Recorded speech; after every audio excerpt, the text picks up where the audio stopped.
started with Trump's face. I seen Donald Trump, and in a dream, he was the president. Okay? He made a decision. He passed a law on something. I don't know what it was, but whatever it was, it really triggered and upset the people. Well, let me specify. The Caucasian people, the so-called European people, the Edomites, the so-called white people was really angry and upset with the law that Trump had passed, or whatever it was that he pushed.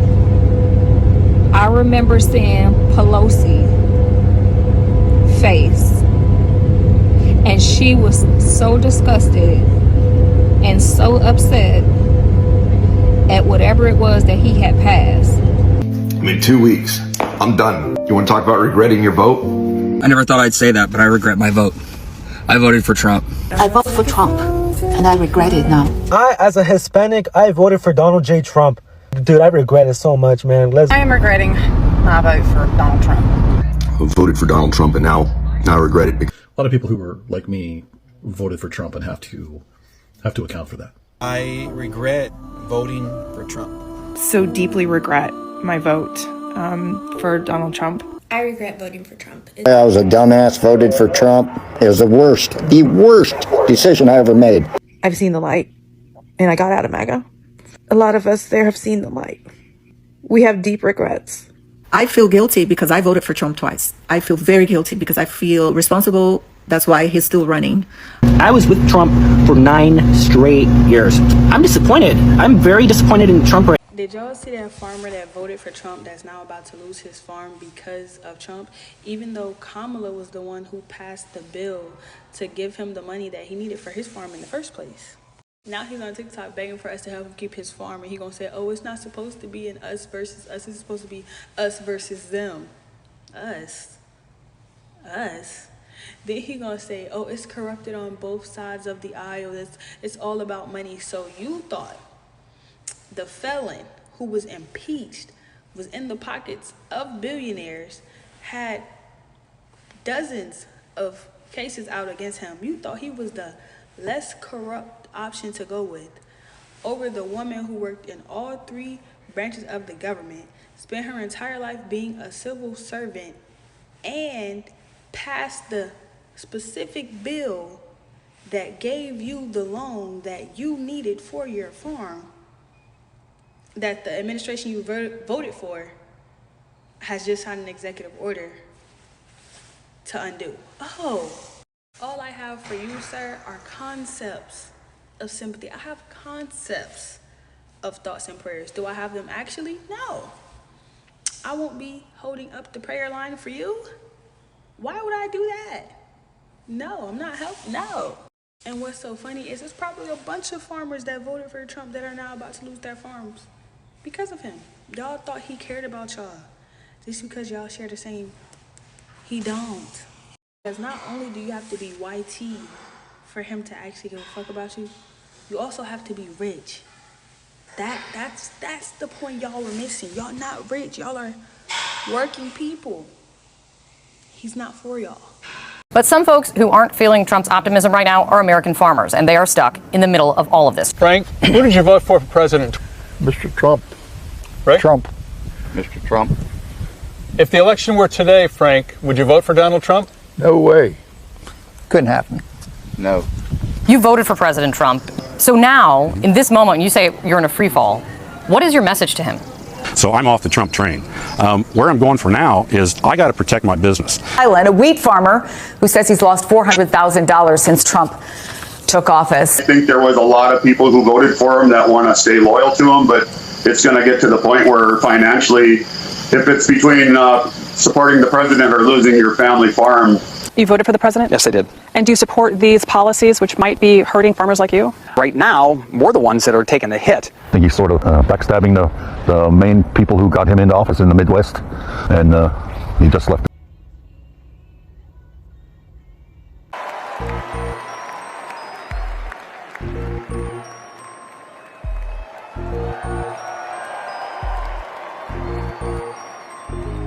Yeah, we voted for Trump in 2016, 2020, and 2024.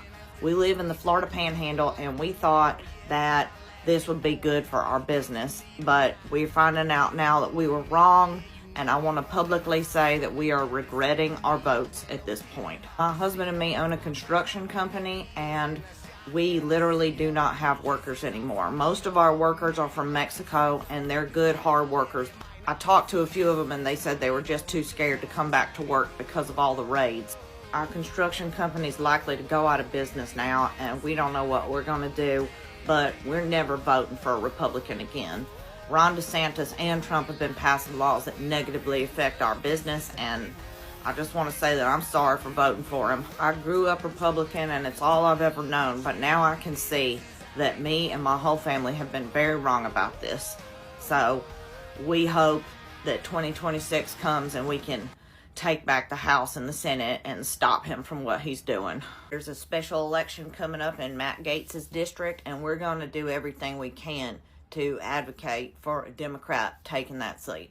More Trump voters are publicly regretting their vote for Donald Trump as he continues to back out of campaign promises and instead focuses on his billionaire friends.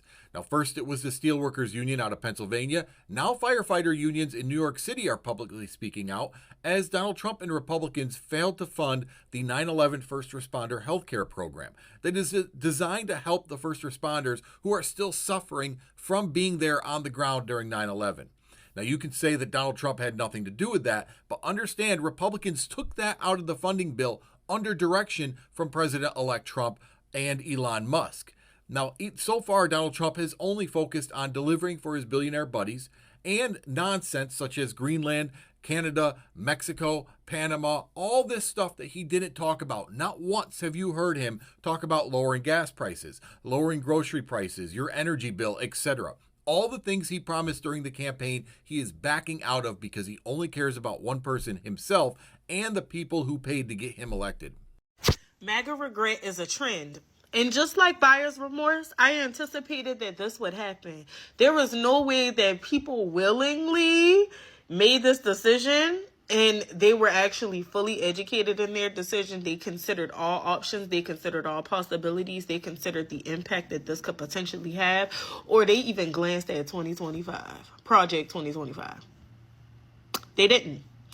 And so some of this was about, and so I get it. Do I feel like the government entity as a whole might not always benefit the American people? Yes, I do think that. Do I feel like sometimes politicians trump regular average people like me and you? Yes. Do I think that people attach themselves to the idea and concept of the fact that a billionaire could potentially run America better than politicians? Yes.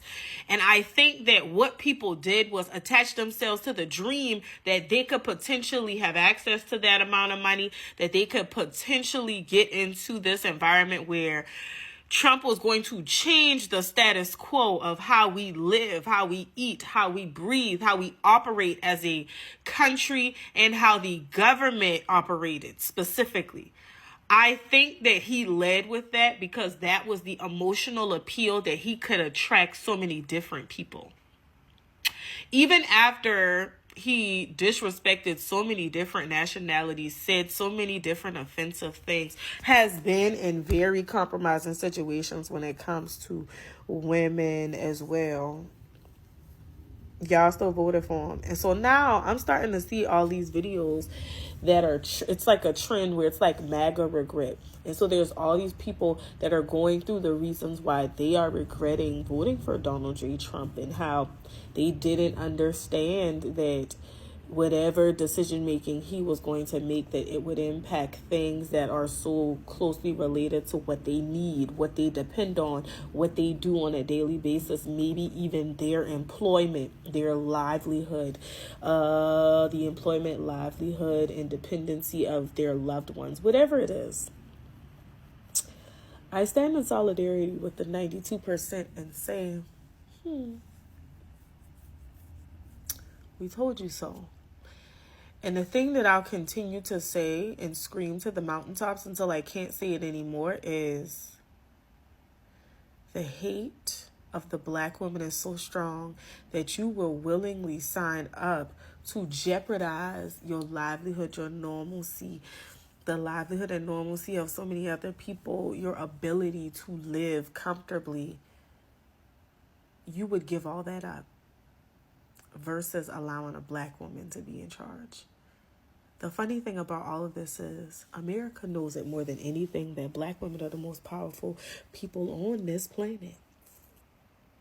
And the problem with that is if we allow the black woman in the White House, we empower black women across the world to stand flat-footed, take charge, and start running things everywhere. We'll start to see a movement. We'll start to see black women rising up in all types of leadership positions.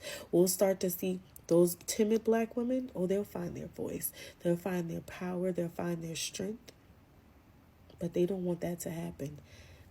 That's a movement that they want to prevent as much as possible. But 92%, I know we got something brewing. I know it's coming. Just wait and see, babe. I never thought this day would come. Well, I'm gonna regret what I did. I really regret voting for this guy. So hopefully the people begin to just wake up and realize that Trump is the beginning of the end. He is the beginning of the end. He is the last Trump. Trump is finna set it off. Like I said in my video, I had a dream of Trump back in 2019.